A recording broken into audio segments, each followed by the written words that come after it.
Okay, guys. So, as you know, I'm a bit passionate about a healthy brain. So, what can you do at home to help your brain become more healthy? The most important organ in your body, and it controls everything. And without a healthy functioning brain, not only do we not have um, good mental health, but we also do not have good physical health. Every decision we make, and we will only make good decisions if we have good prefrontal cortex working. Every decision we make affects our lives, whether it's on, the what we eat, whether we exercise, the people we mix with. So all of those kind of things, without a good functioning brain, a good functioning prefrontal cortex, generally you will not have good physical or mental health.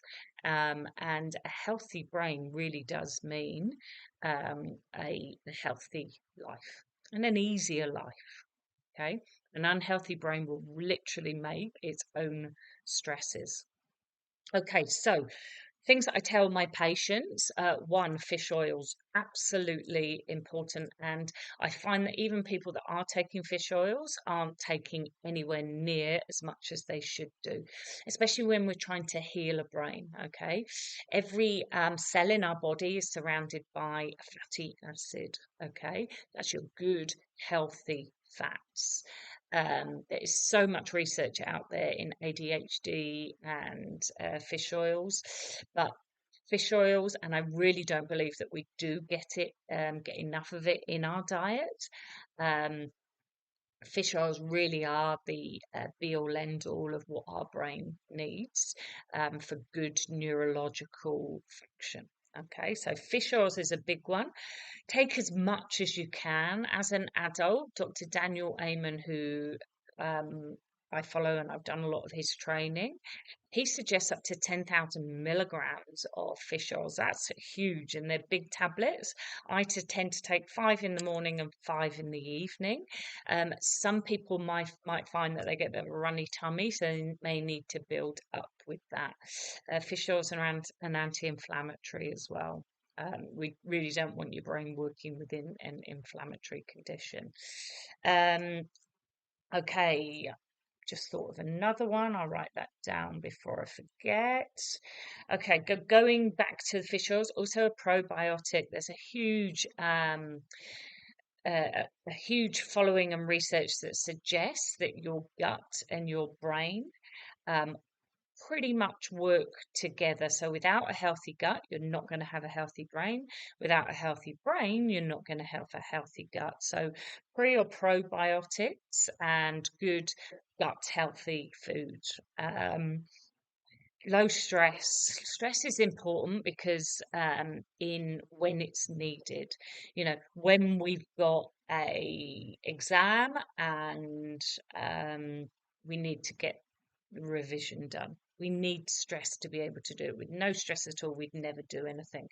We'd never get up for work. So you need a low grade stress in order to function. The problem with our society is that stress is chronic and overwhelming, and it is really not good for the brain. Stress drops your prefrontal cortex, which means your emotional brain comes on. When your emotional brain comes on, you do not need logic, you do not need an immune system. There is so much research out there to what diseases, including mental health, but so many physical diseases that are aggravated by stress. Um, so by decreasing stress, often it's because of the good decisions that we make in life. So we're able to set boundaries, we're able to say no to people, we're able to take time out away from work to do the things we love. Doing the things you love is good for your brain.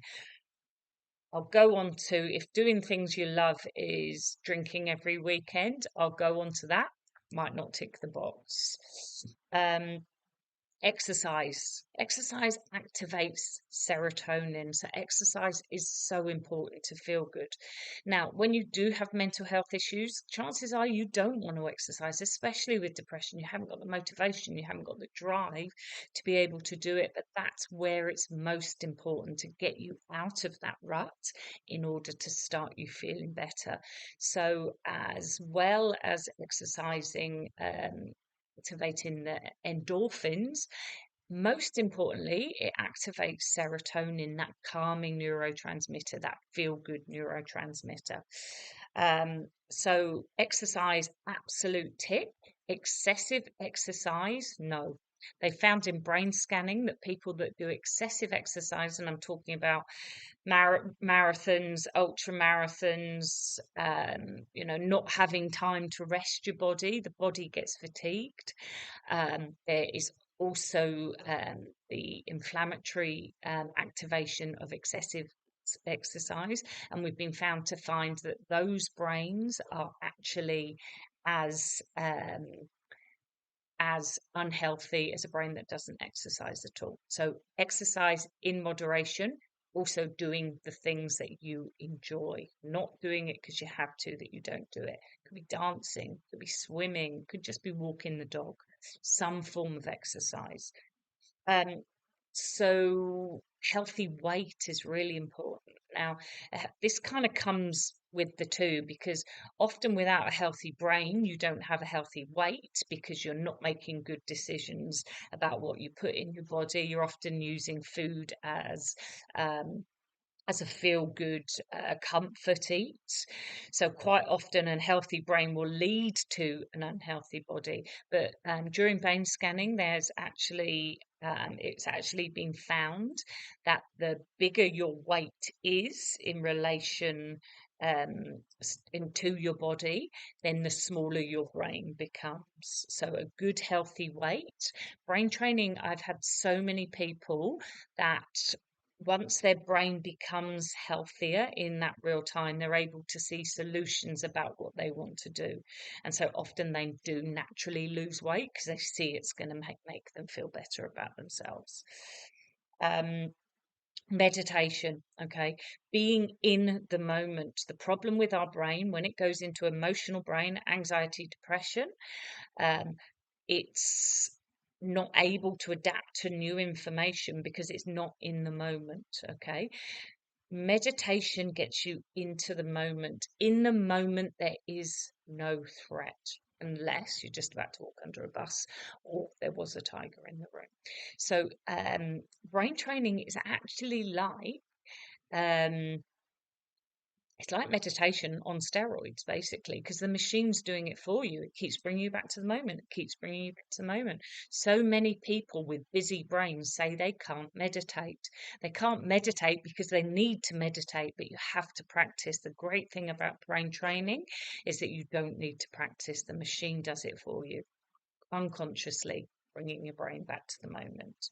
Sleep, absolutely important. What's one of the first things that happens when you're stressed?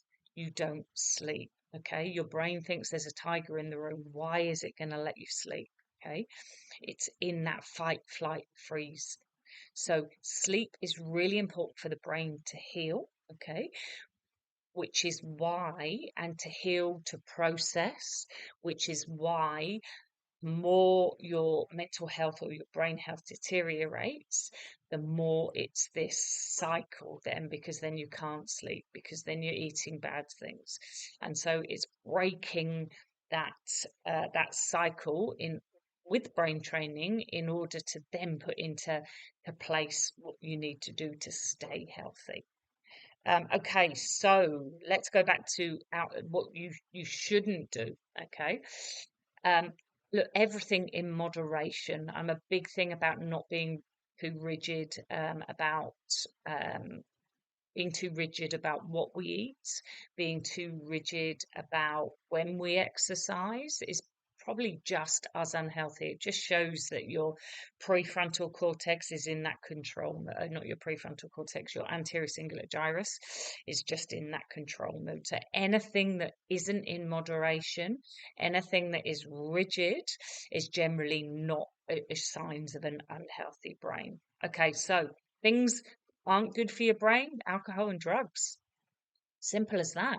You know, we have a society where we drink alcohol. However much we look at it, alcohol is not good for your brain. It drops your prefrontal cortex even more. Feels fantastic at the time, but unfortunately, because it then drops your prefrontal cortex even more, then your emotional brain comes on. Exactly the same with drugs.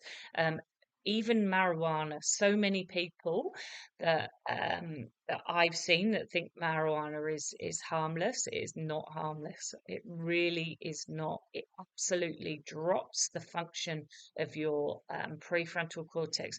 Often, a lot of people use it for anxiety. All it's doing is dropping your prefrontal cortex even more, which then in turn makes you more anxious, which is why people sometimes have panic attacks when they do smoke a lot and long term. Now, does that mean that I don't drink a glass of wine? Of course not. Everything in moderation. I then outweigh what I do badly for my brain with what I do good. Okay, so I do exercise, I make sure I get a lot of sleep, I take fish oils, I meditate, I brain train. Okay, so as long as you're outweighing the good stuff that you're doing with your brain, you can do occasional, not so good stuff. Still wouldn't touch marijuana. Okay, thanks.